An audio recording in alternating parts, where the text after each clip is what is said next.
Hello बच्चों, कैसे हो आप लोग। मैं विनीत भारद्वाज अपने YouTube channel Vineet Bhardwaj maths में फिर से आप लोगों का एक बार ज़ोरदार वेलकम करता हूं।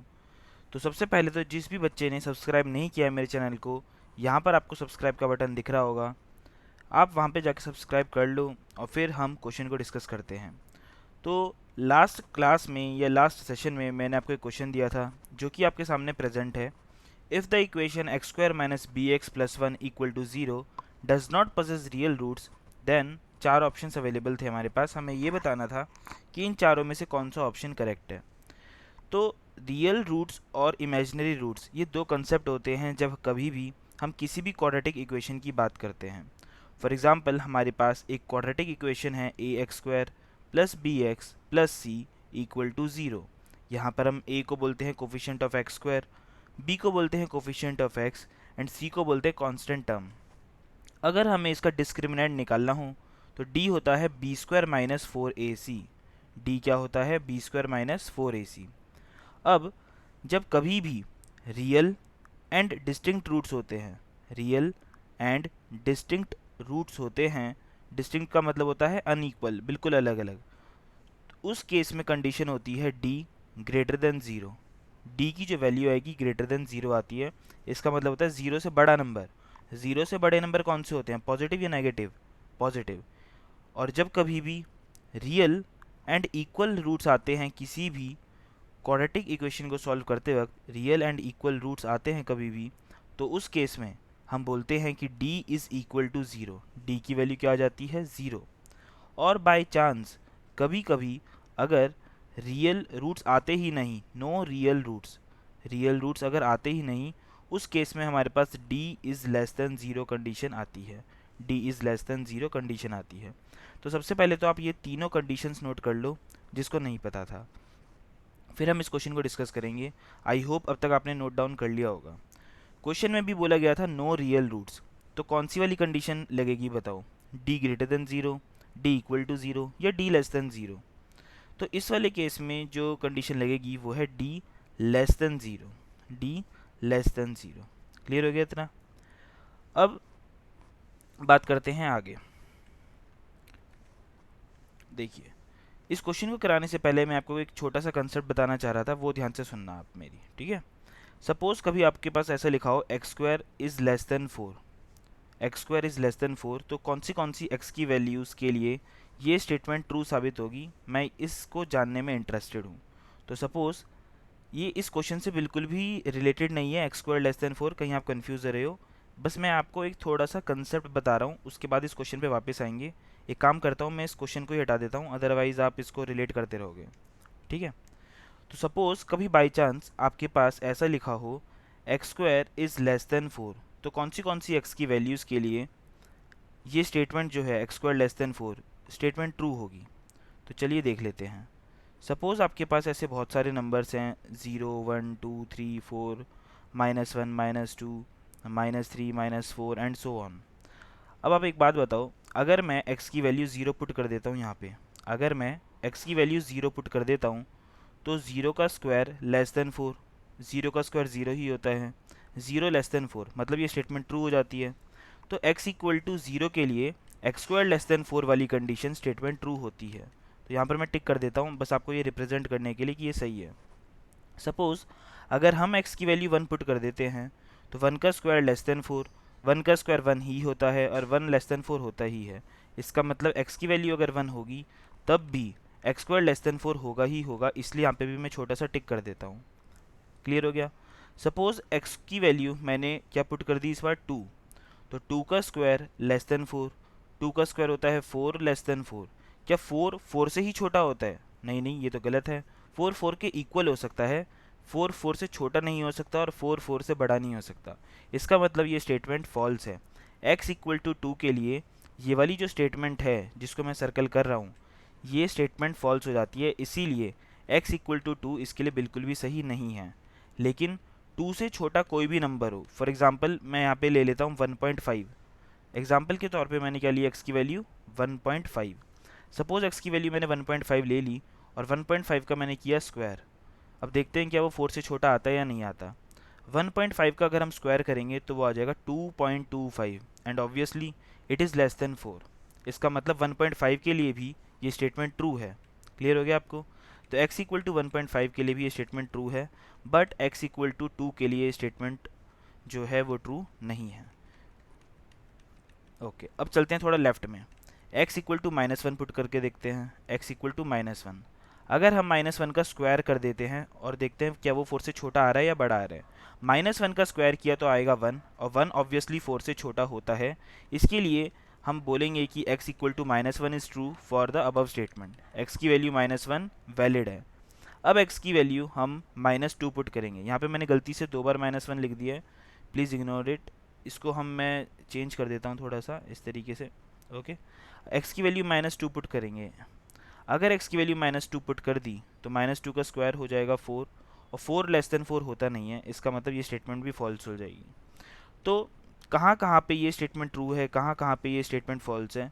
इसका मतलब ये हुआ कि x की जो वैल्यू है वो पक्का -2 जो है उसके राइट में जितने भी नंबर्स हैं सबके लिए ट्रू है, और 2 के लेफ्ट में जितने भी नंबर्स हैं सबके लिए ट्रू है। लेकिन x की वैल्यू 2 और x की वैल्यू -2 इसमें इंक्लूड नहीं करी जाएगी। तो इसको लिखने का एक तरीका ये हो सकता है कि जो x है वो 2 से छोटा है और जो x है वो -2 से बड़ा है। मैं यहाँ पे जानबूझ के ये इक्वल टू का साइन नहीं लगा रहा, क्योंकि इसका मतलब ये हो जाता कि x 2 के भी इक्वल हो सकता है, x -2 के भी इक्वल हो सकता है। लेकिन हमने देखा जब जब x की वैल्यू हमने -2 या 2 पुट करी थी तो वो 4 के इक्वल आ रहा था, लेस देन 4 नहीं आ रहा था। इसलिए यहाँ पे मैंने सिंपली ये वाला साइन यूज़ किया है लेस देन का। ओके, तो x का जो रेंज है वो हो जाएगी -2 से 2। क्लियर हो गया? एक और एग्जांपल के थ्रू मैं आपको समझाने की कोशिश करता हूँ। सपोज़ कभी लिखा हो x² लेस देन 9, कभी ऐसे लिखा हो x² लेस देन 9, और हमको पता लगाना हो कि कौन सी x की वैल्यूज़ के लिए x² लेस देन 9 होता है। तो let us say this is our number line 0, 1, 2, 3, 4 and so on. यहाँ पे -1, -2, -3 एंड -4 एंड सो ऑन। बारी बारी x की वैल्यू पुट करेंगे। सबसे पहले मैंने x की वैल्यू अगर 0 पुट कर दी तो 0 का स्क्वायर ऑब्वियसली 9 से छोटा होता ही है, इसीलिए x की वैल्यू 0 स्टेटमेंट ट्रू कर देगी। इसलिए x इक्वल टू 0 पे मैं छोटा सा टिक लगा रहा हूँ कि 0 पर ये वैलिड है। सिमिलरली अगर मैं x की वैल्यू 1 डाल देता हूँ तो 1 का स्क्वायर लेस देन 9 आएगा, इसीलिए x की वैल्यू 1 भी यहाँ पे वैलिड है। x की वैल्यू अगर 2 डाल देता हूँ तो 2 का स्क्वायर भी पक्का 9 से छोटा होगा, क्योंकि 2 का स्क्वायर होता है 4 और 4 लेस देन 9 होता ही है, इसीलिए x इक्वल टू 2 भी यहाँ पे वैलिड हो जाएगा। सिमिलरली x इक्वल टू -1 भी हो जाएगा। क्यों? क्योंकि -1 का स्क्वायर करेंगे तो आएगा 1, और 1 9 से छोटा होता है। x इक्वल टू अगर हम -2 पुट कर देंगे, -2 का स्क्वायर हो जाएगा 4, 4 भी 9 से छोटा होता है।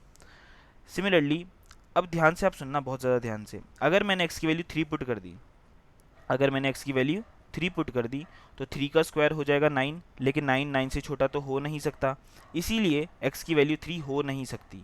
इसीलिए x की वैल्यू 3 हो नहीं सकती। -3 डाल के देख लेते हैं। -3 का अगर हम स्क्वायर करेंगे तो भी 9 ही आएगा, और वो पक्का 9 से छोटा तो होगा नहीं, 9 के इक्वल हो सकता है। इसका मतलब -3 और 3 इंक्लूड नहीं किए जा सकते, तो मैंने -3 को भी कट कर दिया। लेकिन अगर आप इनके बीच की कोई वैल्यू ले लो, फॉर एग्जांपल मैंने x की वैल्यू ले ली 2.5, और 2.5 का आप स्क्वायर कर रहे हो, तो चेक करते हैं कि वो 9 से छोटा आएगा। बिल्कुल आएगा, क्योंकि 2.5 का स्क्वायर होता है 6.25, और ऑब्वियसली वो 9 से छोटा होता है। सिमिलरली अगर आप x की वैल्यू ले लेते हो -2.5 और फिर उसका स्क्वायर करते हो तो वो भी 9 से छोटा ही आएगा, क्योंकि -2.5 का स्क्वायर भी 6.25 होता है। तो यहाँ पर भी हमने एक चीज़ नोट करी, क्या कि x की वैल्यू जो है वो -3 और 3 को इंक्लूड मत करो, लेकिन उनके बीच के जितने भी नंबर्स हैं सबके लिए ये स्टेटमेंट ट्रू होगी, -3 और 3। इसलिए जब कभी भी x² लेस देन 9 लिखा हो तो हम बोल सकते हैं x जो है वो छोटा होगा 3 से, लेकिन वो बड़ा होगा -3 से। क्लियर हो गया आपको? अब इन दोनों को मैं समराइज़ कर देता हूँ और मैं आपको लिख के देता हूँ। देखिए, सपोज़ अगर आपको ऐसे दे दिया x² is less then, suppose ऐसा आ गया 16, तो आप बताओ x की वैल्यू क्या क्या हो जाएगी? x की वैल्यू हो जाएगी less than 4, but x is greater than -4। Clear हो गया?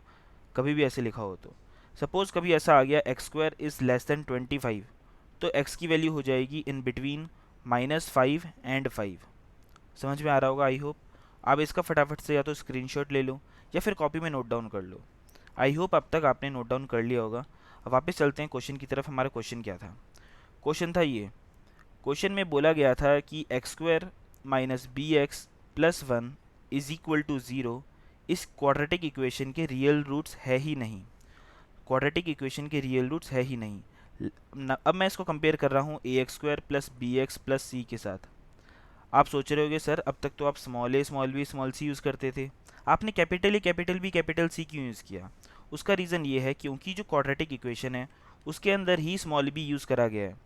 सपोज़ मैं इसको ऐसे लिख देता a x square plus b x plus c equal to zero, फिर तुम लोग सोचते सर एक्स का कोफिशिएंट यहाँ पे बी है, यहाँ पे एक्स का कोफिशिएंट माइनस बी है और बी और माइनस बी इक्वल हो गया। क्या कभी ऐसा होता है बी और माइनस बी इक्वल हो जाए? कभी नहीं होता।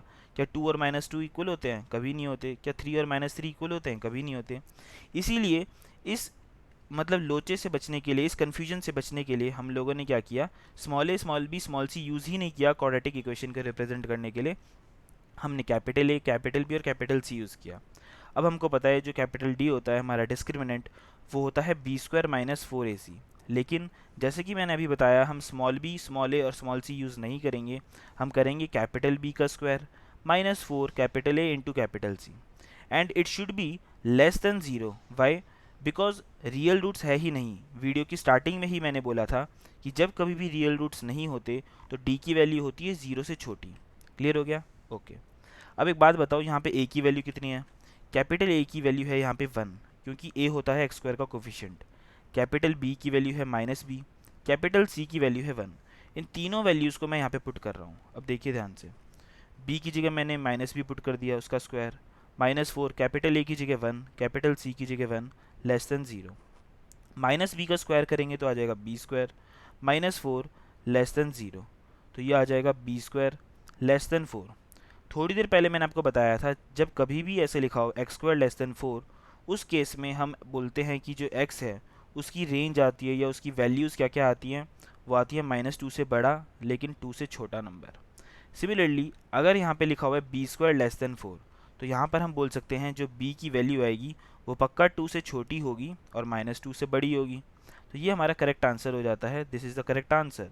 चेक करते हैं कि कौन सा ऑप्शन इसके साथ मैच कर रहे हैं। वो है ऑप्शन नंबर बी। तो option number B is the correct answer.